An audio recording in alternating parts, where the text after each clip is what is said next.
Halo teman-teman, jumpa lagi dengan saya. Di video kali ini kita akan mencoba mereview mengenai ROM Nusantara terbaru, yakni di versi 4.1 dengan codename So dan Co.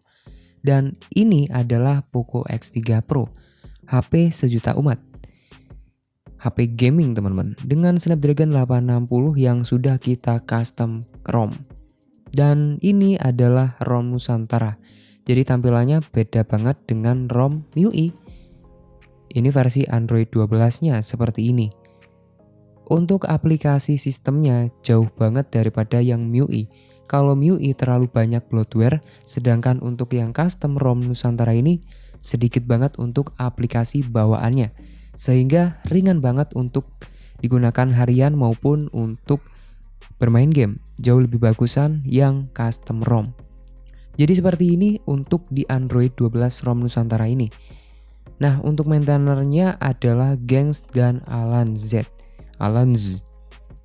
Kemudian di versi kernel ini itu sudah custom kernel, yakni menggunakan ALN Plus untuk di Poco X3 Pro. Untuk SE Linux-nya enforcing bukan permissive, jadi masih aman. Kemudian untuk nomor build ini, kalau kalian ingin mengaktifkan opsi developernya, kalian tinggal tap-tap aja di nomor build ini. Nanti akan muncul opsi developernya. Ya, seperti ini. Nah, untuk penggunaan memorinya seperti ini teman-teman untuk ROM Nusantara, yakni di 2,9 GB dengan varian 6 GB yang saya pakai ini. Nah, buat kalian yang ingin menginstal ROM Nusantara terbaru ini, kalian bisa cek aja di video sebelumnya untuk cara installnya. Cek aja ya. Atau linknya ada di pojok kanan atas. Nah, untuk ROM Nusantara ini mempunyai fitur kustomisasi di menu Nusantara Wings ini. Jadi ada game space. Ada menu game space-nya, kalian bisa aktifkan atau mendisable heads up-nya. Biar tidak terganggu notifikasi masuk saat kalian bermain game. Kemudian kalian bisa merubah temanya di menu ini. Kemudian notifikasinya juga bisa kalian ubah. Ada ambient edgy lightning dan untuk getaran koneksi atau apa ya, kalian bisa aktifkan aja di menu ini. Kemudian di miscellaneous ada menu screenshot-nya. Di sini kalian bisa pilih full screen atau partial screenshot. Kemudian ada swipe to screenshot dan double tap to sleep di bagian ininya, status barnya seperti ini. Dan juga kalian bisa aktifkan double tap on lock to sleep seperti ini. Dan di sini saya akan jelaskan lagi untuk swipe to screenshot ini. Jadi untuk swipe to screenshot ini terjadi bug. Contohnya ketika kita bermain Genshin Impact. Nah, di sini untuk bugnya seperti ini ketika kalian aktifkan yang screenshot 3 jari. Ini menggunakan 1 jari, ini 2 jari bisa. Tapi kalau 3 jari kita coba pencet, dia berhenti untuk analognya. Nah, seperti ini bug di screenshot 3 jari. Nah, kalau nggak percaya seperti ini ya, kita coba buka Antutu Benchmark karena di sini ada menu uji multi sentuh. Nah, seperti ini.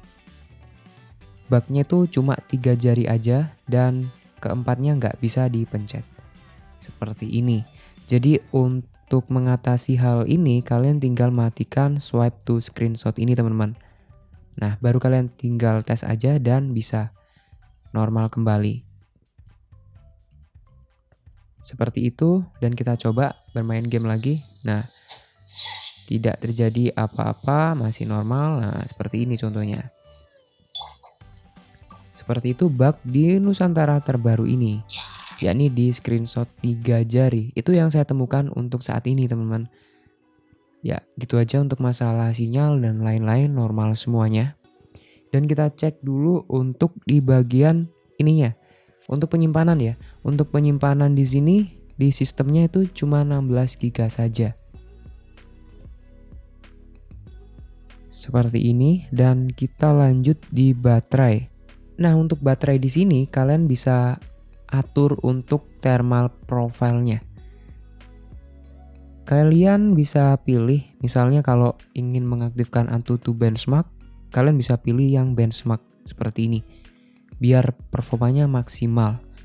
Terus kalau kalian ingin bermain game ya kalian tinggal setting yang di bagian gaming, seperti ini. Dan kalian bisa atur untuk touch control-nya. Kalian bisa mengatur responsivity, sensitivity, dan resistant area, sama seperti di game turbo yang MIUI. Seperti itu teman-teman. Dan kita lanjut di sini. Kita coba cek di bagian baterainya. Jadi untuk penggunaan saya selama beberapa hari ini itu durasinya 2 hari yang lalu. Jadi ternyata ini untuk deep sleep-nya berfungsi normal. Ya, seperti ini penggunaan saya. Ini masih tersisa 1 hari 8 jam. Dan ini penggunaan selama maksudnya masih tersisa 39%. Kita cek di bagian tampilan ini. Untuk tampilan ini kalian bisa mengatur refresh rate-nya. Kalian bisa atur di 120 Hz, 90 Hz, ataupun di 60 Hz. Dan untuk 30 Hz-nya belum bisa. Terus untuk potongan layar buat kalian yang terjadi di bagian sini hitam. Misalnya kalau kalian main game FF, itu di bagian sini masih hitam, kalian tinggal atur aja di bagian potongan layar ini. Nah, kalian tinggal sesuaikan aja. Seperti itu teman-teman. Dan kita lanjut, di sini ada tambahan untuk brightness-nya.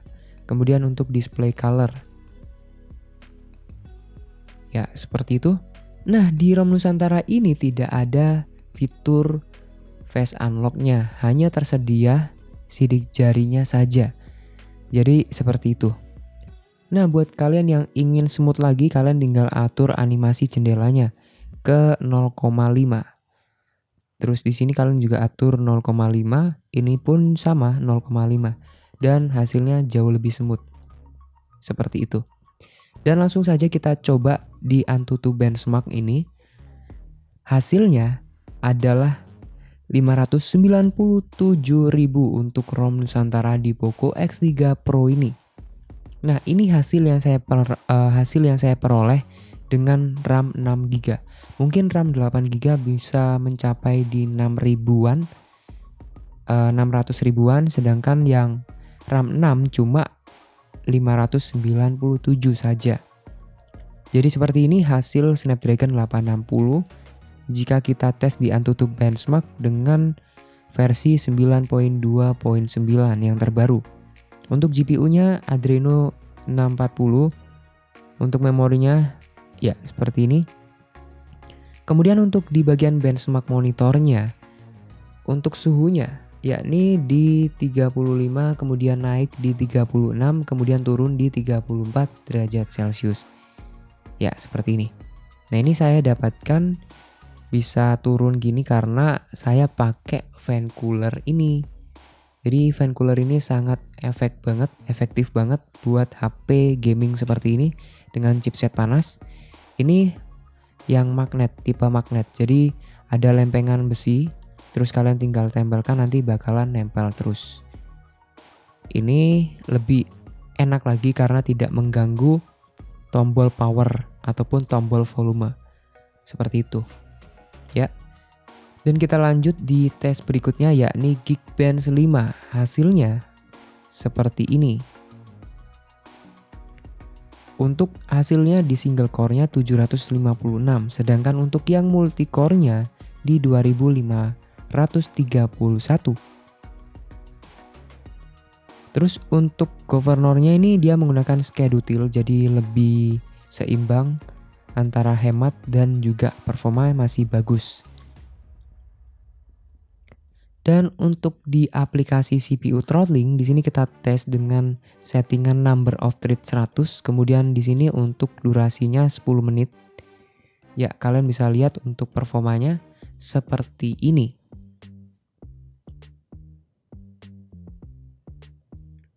Untuk performa awalnya di 255. kemudian turun di 248.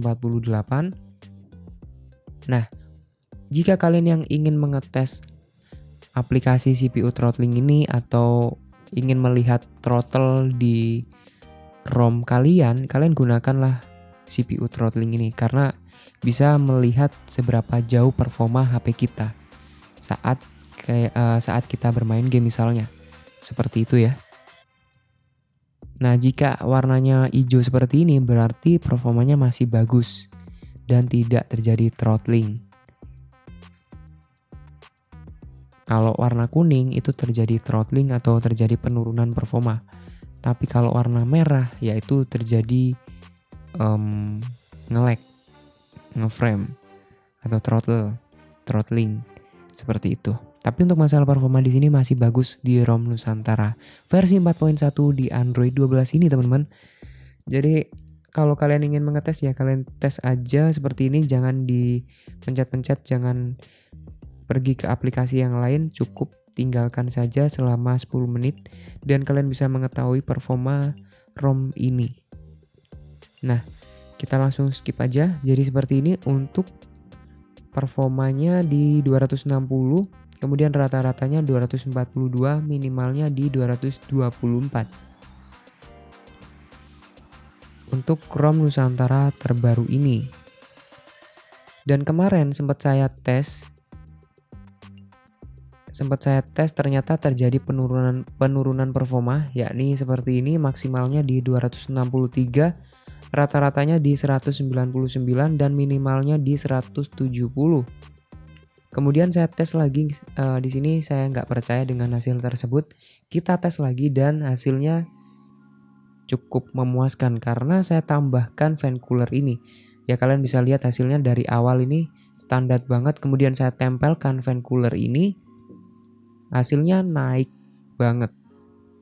Inilah hasil fan cooler ini, sangat efektif banget buat yang suka main game karena HP-nya tidak panas dan tidak bakalan terjadi penurunan performa. Seperti itu teman-teman. Dan kita langsung lanjut untuk tes bermain game Genshin Impact. Jadi seperti inilah hasilnya jika kita bermain game Genshin Impact.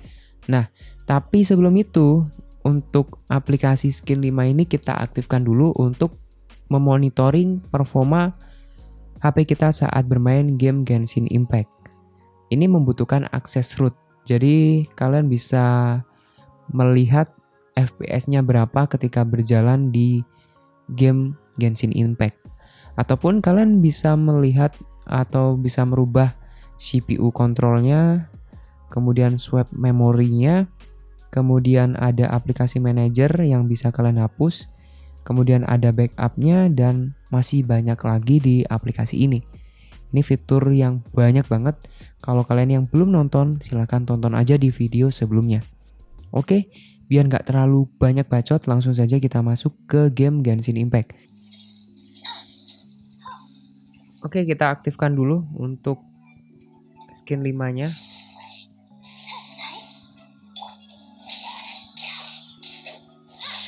Jadi untuk FPS yang didapatkan ketika bermain Genshin Impact ini sekitar 59,5.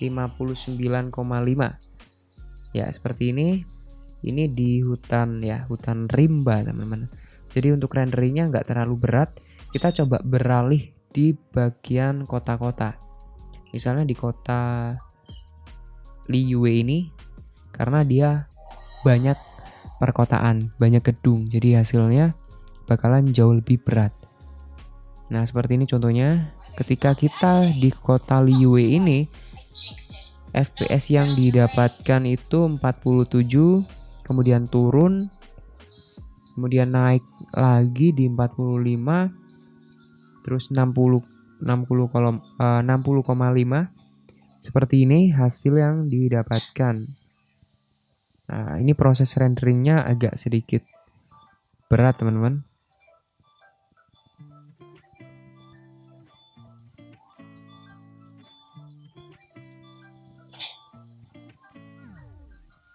Kita coba berenang dulu.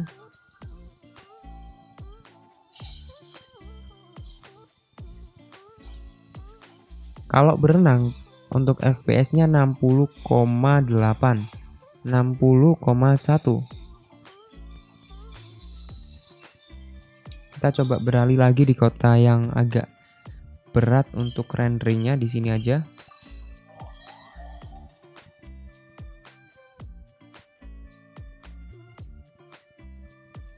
Nah, hasilnya 57, 62, 61 seperti ini.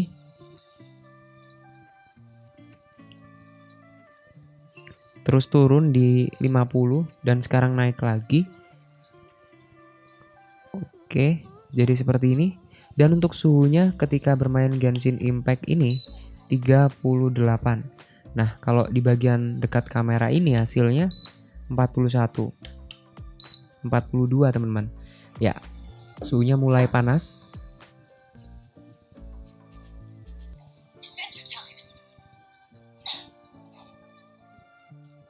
Dan kita coba bermain dulu selama 15 atau di 30 menitan. Ya, kita skip dulu biar nggak terlalu lama videonya.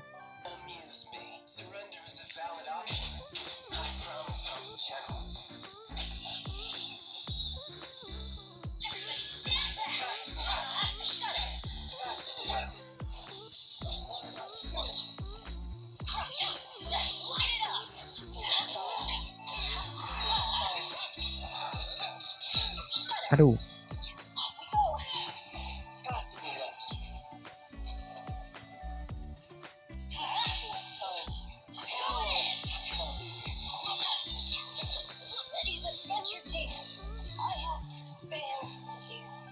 Lu mati guys.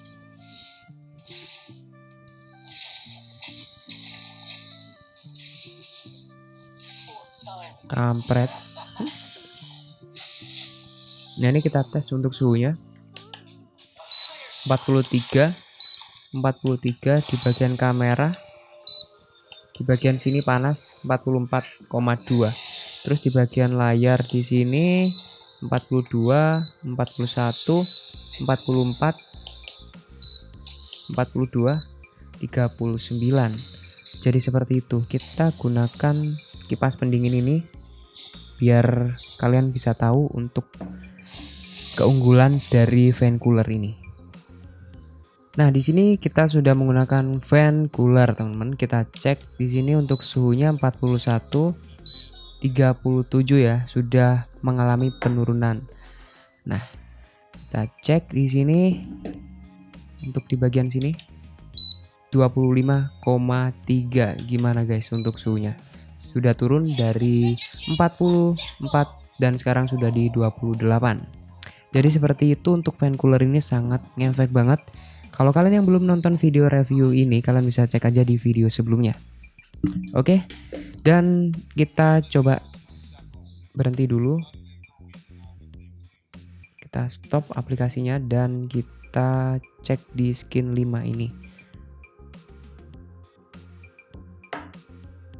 Oke guys, jadi seperti ini untuk hasil FPS record ketika kita bermain game Genshin Impact. Dan untuk rata-ratanya 54,3 FPS. Terus untuk hasilnya 89,5%, hampir mendekati 90%. Dan untuk rata-rata panasnya itu sekitar 44,5. Dan bisa kalian lihat dengan grafik seperti ini untuk suhunya tuh yang warna garis biru ini. Nah, ini mengalami kenaikan di 44, kemudian mengalami penurunan karena saya menggunakan fan cooler. Jadi hasilnya mengalami penurunan yang cukup banyak. Terus untuk rata-rata FPS seperti ini, dia mengalami stabil, kemudian turun, stabil, turun lagi. Ya seperti ini dengan performa di Poco X3 Pro ini menggunakan ROM Nusantara. Dan mungkin kalau kalian ingin meningkatkan performa lagi, kalian bisa mengatur CPU kontrolnya di skin 5 ini. Ya kalian bisa setting sendiri overclock ataupun underclock. Kemudian kalian bisa merubah atau menambah modulnya biar makin kece lagi. Ataupun bisa menggunakan thermal mode, ya sesuai selera kalian masing-masing teman-teman. Tapi ini Android 12, tapi ya gak terlalu banyak modul yang support di Android 12. Jadi seperti itu. Terus untuk bagian kamera bawaannya itu menggunakan kamera Gcam, tapi kameranya ini standar ya. Kamera apa ini ya? Kamera biasa sepertinya.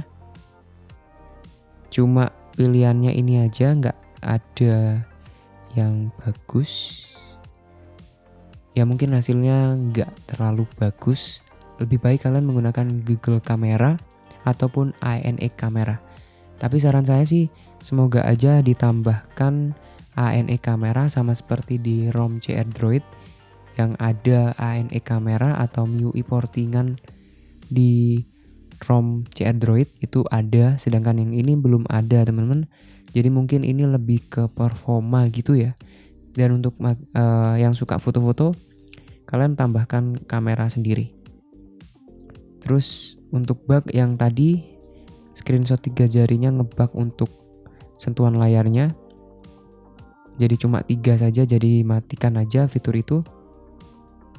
Terus untuk masalah lain sih nggak ada teman-teman. Ini cukup stabil menurutku di versi 4.1. Karena itu aja sih yang saya keluhkan di ROM Nusantara ini. Untuk sinyal aman, baterainya aman, nggak terlalu boros. Untuk performa ya cukup 597 hasil Antutu benchmarknya, daripada ROM lain cuma 570-an. Seperti itu. Dan gitu saja untuk video kali ini. Buat kalian yang suka video seperti ini, kalian jangan lupa juga untuk like, komen, dan subscribe-nya. Oke, sampai jumpa di video berikutnya. Saya Joko. Bye.